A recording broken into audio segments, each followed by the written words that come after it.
What's up, guys? NottheWinner here, and I just kind of wanted to talk to you guys about my feelings on the game so far.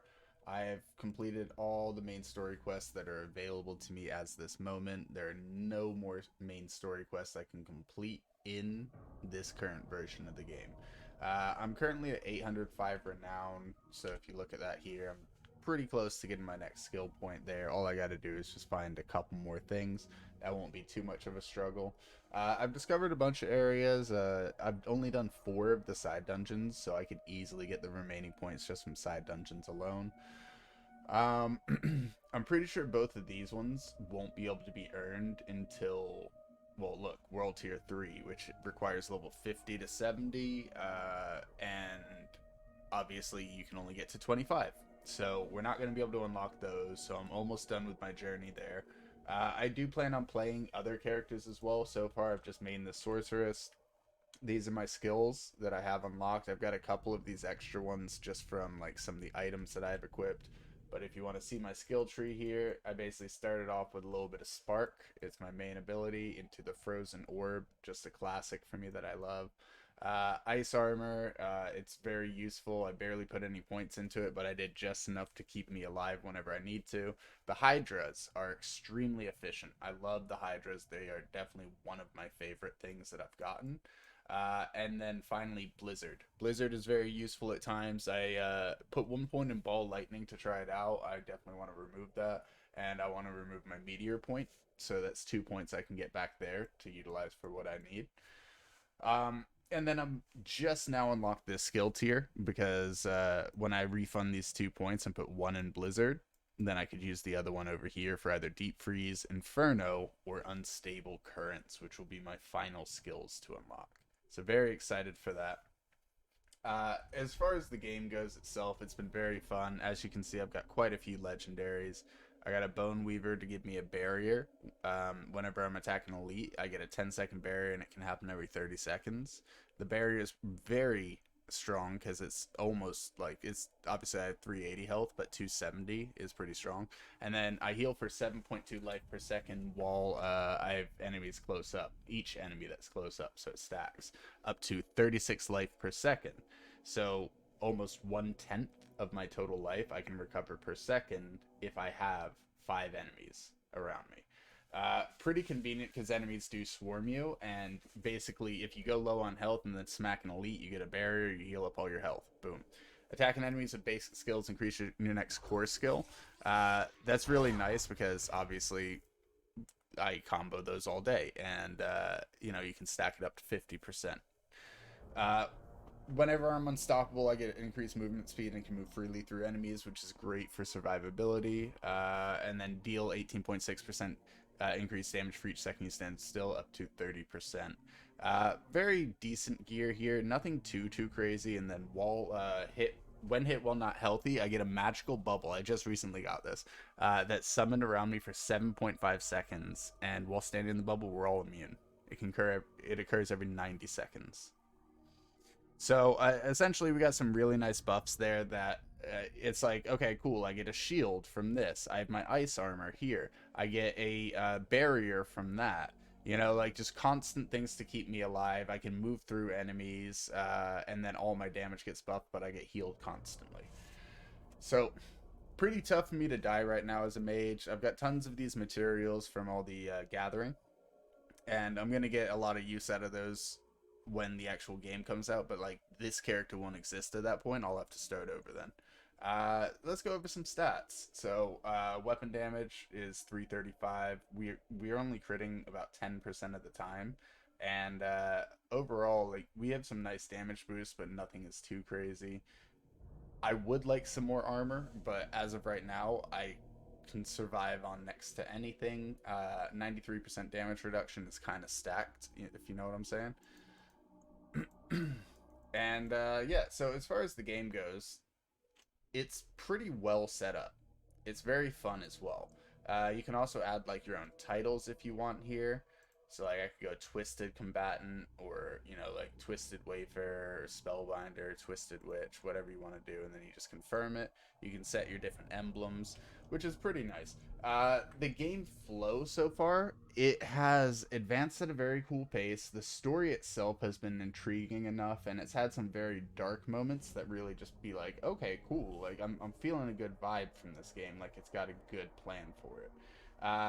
The gearing system, obviously you get stronger gear, you equip stronger gear, but now you can actually add all sorts of different things to it, like with these aspects here, or the permanent aspects, which are separate from this. um, Overall, everything in this game has been very clean. I haven't run into too many problems. Like, I like the abilities that I'm using. I like the reroll system. Like, yeah, it might get more expensive at some point, but overall, I'm really not that worried about it. Oh yeah, let's refund that and that. Oh, that's right. I was using Meteor as my passive. That's why I had that. But yeah, guys, so we could add 1 point there, and then the last point maybe there, right? And we could easily take away the ball lightning too. It's a cool enough ability, but it doesn't do anything too crazy. Um, and then buff up one of our older things like Hydra here, and then that's unlocked for the future. But yeah, guys, I can still get 2 more levels on this character, which means I will indeed be able to try that other part of the tree. I'm also going to get 1 skill point from Renown, so that's going to put me at 3 skill points for this final segment of the tree. So it will actually allow me to get both buffs that I want. Um, they really set up this beta perfectly for how many skill points you can earn, for everything that you can maximize, for how much time it took. This is day one when I'm recording this, guys. I'm gonna probably put this out sometime tomorrow or the next day. But overall, guys, they really put the time into making this like a really great experience that doesn't take all day. Like, I got to level 23 with a few hours of effort and completed the entire story, and it was very. It felt good. The pacing was good. They didn't overextend too many things. There are a couple times where you have to walk out of a dungeon instead of emote out of the dungeon, where it's like a little frustrating. Um, but other than that, not too bad. Let me think about other things. The crafting system is fairly reasonable for upgrading and adding affixes to your actual gear and doing all that. You can also gamble for legendary gear, which was nice because when I copped, like, not this wand, but a previous wand where I took off this affix when it eventually became obsolete. But I pulled that from gambling, and I was like, oh, no way. And like the obols, so there's all sorts of like outdoor missions that you'll just run into while exploring the world that earn you obols and like items.